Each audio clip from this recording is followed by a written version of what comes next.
بسم الله الرحمن الرحيم الحمد لله الذي هدانا لهذا وما كنا لنهتدي لولا أن هدانا الله أشهد أن لا إله إلا الله وحده لا شريك له وأشهد أن سيدنا وحبيبنا محمدا عبده ورسوله لا نبي بعده اللهم صل وسلم على سيدنا محمد برحمة الله عدد ما في علم الله صلاة وسلاما دائمين بدوام ملك الله وعلى آله وصحبه عدد كل ذرة ألف مرة سبحانك لا علم لنا إلا ما علمتنا إنك أنت العليم الحكيم رب اشرح لي صدري ويسر لي أمري واحلل عقدة من لساني يفقهوا قولي أما بعد. Alhamdulillah, bersyukur kita kehadirat Allah Subhanahu wa taala. Ini malam kita masih diberi Allah kesempatan bisa duduk-duduk bersama di majelis zikir, di majelis ilmu bersama para habaib. Alhamdulillah, mudah-mudahan ini menambah daripada kecintaan kita kepada Allah dan Rasulnya, menambah kecintaan kita kepada dzurriyyah Rasulullah dan para ulama. Mudah-mudahan ini menjadi satu bekal yang sempurna bagi kita semua kala nanti kita kembali kepada Allah Subhanahu wa taala. Amin ya rabbal alamin. Salawat salam semoga senantiasa terlimpah kepada junjungan kita baginda Rasul Muhammad sallallahu alaihi wasallam beserta keluarga, para sahabat dan begitu ila akhir zaman. Sedikit membaca kitab Safinah. Bismillahirrahmanirrahim. Wa qala sallallahu rahimallahu ta'ala wa nafa'ana bihi wa bi 'ulumihi wa a'ana lana barakatihi fid darain. Amin. Ila anjal faslun. Alladhi yadhhuru minan najasati thalathatun. Perkara yang bisa menjadi suci yang asalnya najis itu ada 3. Jadi ada najis, kemudian ia bisa menjadi berubah jadi suci. Itu ada 3 hal, 3 macam. Yang pertama, al-khamru idza takhallalat bi nafsiha. Yang pertama adalah khamar apabila ia berubah menjadi cuka dengan sendirinya. Jadi khamar, khamar kan? Minuman itu arak yang dibikin dari apa? Dari apa? Dari anggur. Dikatakan khamar. Kenapa? Ditakhmirihil aql. Karena menutup akal. Ini khamar. Karena orang kalau kebanyakan minum khamar, ini akalnya ketutup. Kebanyakan khamar bisa bikin gila, hilang akal. Makanya jangan sampai dijadikan amalan rutin tiap hari khamar, dikit dapat setahun sudah yang asalnya EQ-nya agak tinggi turun keterusan sampai tuha insyaallah Bang setengah gendeng. Begitu banyak di dalam kita diterapkan. Di zaman dulu di Irak ada orang yang apa namanya mabuk, dia mabuk lalu kencingnya dibasuh ke mukanya.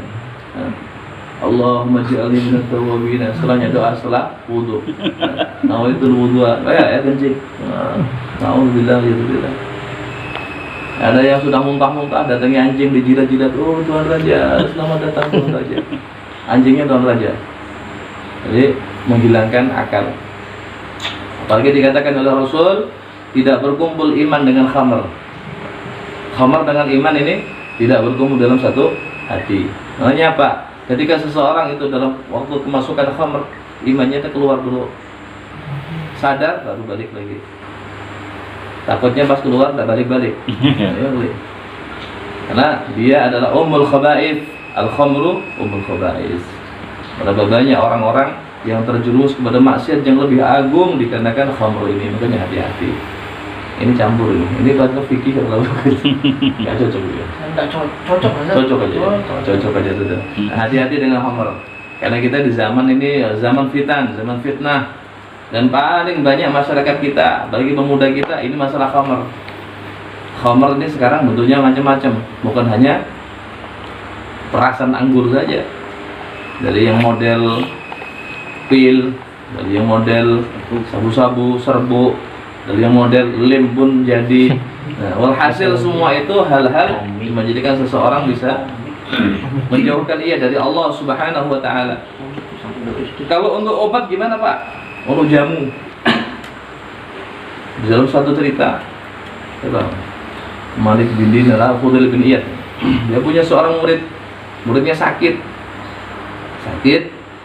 berobat, tapi sayangnya dokternya tadi non muslim. ini kalau lihat penyakitmu, kau sembuhnya harus berobat pakai khamr. Gak usah banyak-banyak lah, satu Seloki aja, satu rutin. Akhirnya dijadikan amalan. Ia minum. Pada akhirnya, sewaktu ia hendak meninggal, maka ia tidak bisa mengucap kalimat tauhid. Kita la ilaha illallah, tidak mampu. Banyak berkali-kali begitu. Pada akhirnya apa? Ia pun meninggal. Dalam mimpinya datang kepada gurunya, ketemu gurunya tadi. Ya fulan, apa yang menjadikan engkau tidak mampu lagi mengucap zikirmu? Sedangkan engkau dulu orang yang banyak berzikir kepada Allah. Sesungguhnya minuman khamr yang bangsa minum itu menjadikan sebab terkuncinya mulutku daripada mengucap kalimat tauhid. Pokoknya hati-hati. Nah, khamr ini bahaya. Bahaya apa? Bahaya dunia dan akhirat kita. Bahaya dunia dan akhirat kita. Orang yang minum khamr 40 hari tidak diterima doanya sama Allah. Mananya? Sholatnya nggak diterima Allah. Jalan satu-satunya ya kita kembali taubat kepada Allah Subhanahu wa ta'ala. Allah Maha menerima taubat. Kalau kita taubat sama Allah pasti diterima. Bukan hanya diterima, Allah ganti keburukan kita menjadi pahala-pahala di sisi Allah Subhanahu wa ta'ala. Jangan sampai ditunda kata Habib. Wahai jaga qabla mautik. Ini musim mautik ini sudah. Musim virus corona ini musim kematian. Panen. Jangan-jangan kita dipanen juga sama Allah. Kita nggak tahu.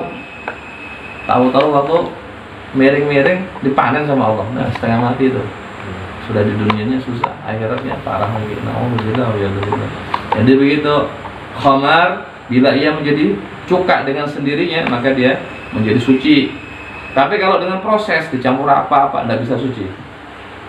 Dengan sendirinya. Banyak. Wa dzani jildul mayyitati idza dubigha. Kemudian kulit bangkai apabila ia disamak. Disamak itu bahasa Arab, bahasa Indonesianya apa? Disamak juga. Sama Tahu disamak? Ya. Tentunya di sini adalah kulit hewan-hewan yang bisa disucikan. Kecuali yang bisa disucikan. Kulit anjing kan hadis terus. Kulit anjing sama kulit babi nggak bisa. Kalau kulit harimau bisa. Dia disamak. Biasanya direndam. Macam-macam, ada dengan menggunakan tai burung dara, apa dengan apa peceren kayak gitu, direndam atau dengan apa namanya yang putih-putih itu, yang panas kapur. Ada di sini orang tuanya Pak? Nggak ada. Ya. Itu saya ceritanya saja dari dulu saya gitu katanya, saya nggak tahu. Jadi itu disamak untuk apa? Menghilangkan bekas-bekas daging yang menempel tadi sehingga hilang dan bau-baunya hilang. Itu bisa dipakai untuk sholat. Kulit ular pakai sabuk, kulit buaya. Kalau itu buaya bisa dipakai. Hewan yang mati bangkai, walaupun matinya nggak akan disembelih. Masa ada orang yang beli ular kan nggak ada. Ya, pokoknya apa saja. Itu dengan menghilangkan kelebihan daging yang melekat tadi dengan sesuatu hal yang pahit atau dengan sesuatu hal yang apa namanya kelat gitu. Walaupun benda yang digunakan untuk mensucikan tadi najis, nggak apa-apa. Kayak tadi direndam pakai tai burung dara. Walhasil tempat untuk sama ini biasanya bau memang. Nah, itu bisa suci. Tapi setelahnya disucikan lagi. Bukan bekas-bekas tai langsung dipakai, enggak. Gaya-gaya itu maksudnya. Wasalis masora hayawanan. Yang ketiga bisa menjadi suci benda perkara najis itu apabila ia berubah menjadi hayawan. Seperti apa? Seperti bangkai. Kemudian dari bangkai itu Pak muncullah di situ ulat atau belatung, cacing. Nah, cacing yang dari bangkai itu bisa suci, belatung tadi. Kemudian lihat, ini enak kalau diwotop ini, kemudian suci, dimasak, misalkan. Tapi jangan diwotop, nggak boleh gitu. Tapi bisa suci, hasil begitu. Jadi ketika sudah menjadi hewan lain itu hukumnya suci, tidak seperti bangkai lagi. Jadi 3 tadi ya, bisa suci. Perkara yang najis bisa suci. Yang pertama tadi apa? Khamar ketika ia jadi cuka dengan sendirinya. Kemudian yang nomor 2 kulit bangkai bukan bangkai. Kemudian ketika disamak. Yang ketiga bangkai berubah bentuk. Bangkai bila sudah menjadi hewan lain yang baru. Gitu. Tambah lagi tadi lah. Faslun an-najasatu salatun. Najis itu ada 3. Najis ini termasuk perkara yang harus dihilangkan ketika seseorang hendak beribadah kepada Allah, bagaimana sholat. Najis itu menurut bahasa sesuatu yang dianggap kotor. Tapi tidak semua orang yang kotor najis, tidak. Kadang menurut kita kotor. Dan tidak semua kadang-kadang yang kelihatan bersih itu suci. Orang pakaiannya kena kencing, dicuci. Cara nyucinya salah, najis. Tapi bersih Pak, harum lagi. Walaupun bersih. Secara kita, tapi secara kacamata agama dia masih kotor, masih najis. Ya. Kemudian najis menurut syara itu sesuatu kotor, suatu hal yang kotor yang di situ menjadikan sebab mencegah daripada sahnya sholat. Ya, sebagaimana yang disebutkan. Nah, di situ macamnya ada 3. Mughalladhah, ada yang najis kelas berat. Mukhaffafah, dan najis kelas ringan. Mutawassithah, dan kelas sedang. Jadi ada kelas-kelasnya juga. Najis itu ada kelas-kelasnya juga. Mughalladhah, al-mughalladhah najasatul kalb wal khinzir wa far'u ahadihima. Dianggap najis mughalladhah ini yaitu najisnya anjing, najisnya babi, dan anak keturunan dari salah satu keduanya. Najisnya anjing yaitu segala sesuatu hal yang muncul dari hewan tersebut, sebagaimana kencingnya, tainya, liurnya, basah-basahannya tadi itu.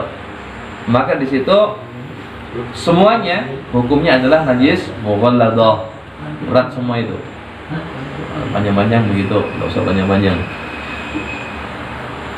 Najisnya babi sama juga. Nah, babi kan tahu kan? Babi ini baik babi hutan atau babi ngepet, bawa apa saja. Atau babi kota ya.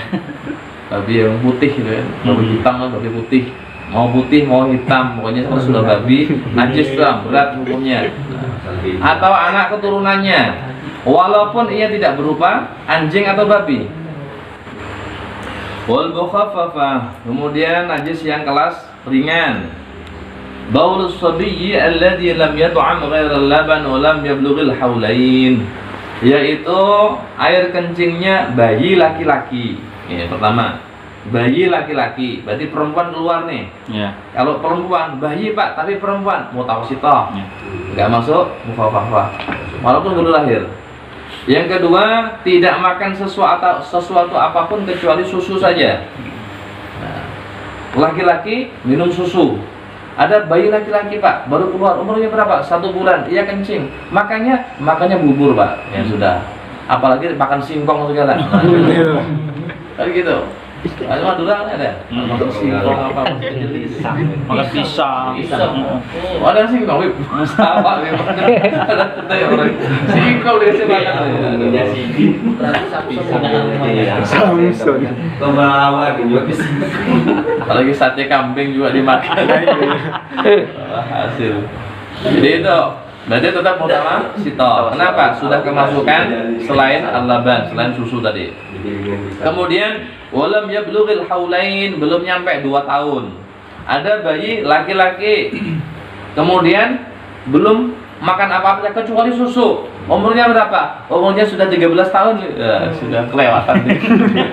Lain lagi itu. 3 tahun aja sudah. Pokoknya sudah lewat 2 tahun. 2 tahun setengah sudah Lewat. mutawassithah, lewat sudah. Jadi kelewatan banget. ya itu Aduh.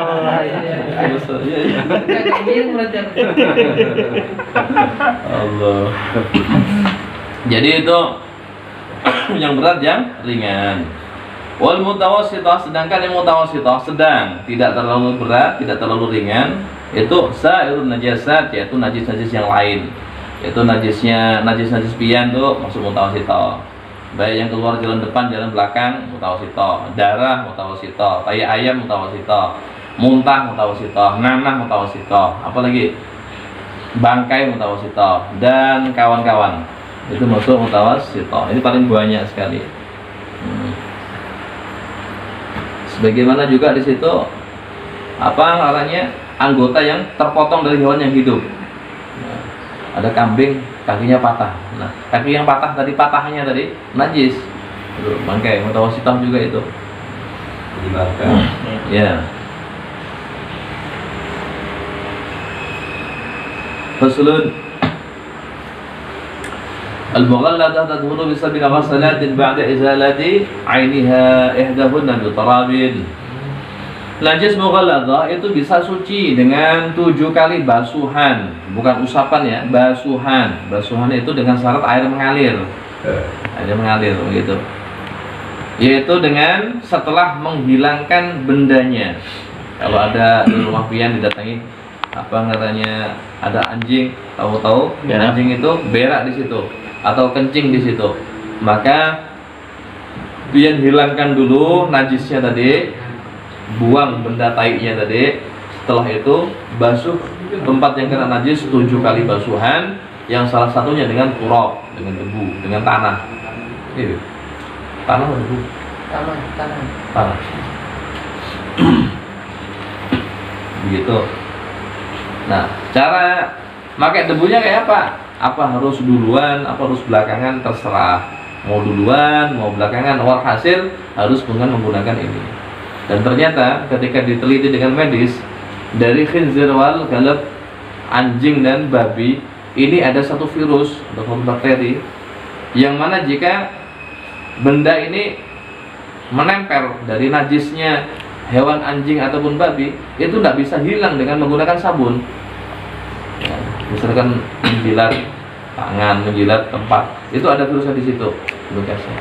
Dicuci kayak apapun tidak bisa hilang kecuali dengan menggunakan tanah tadi, dengan debu.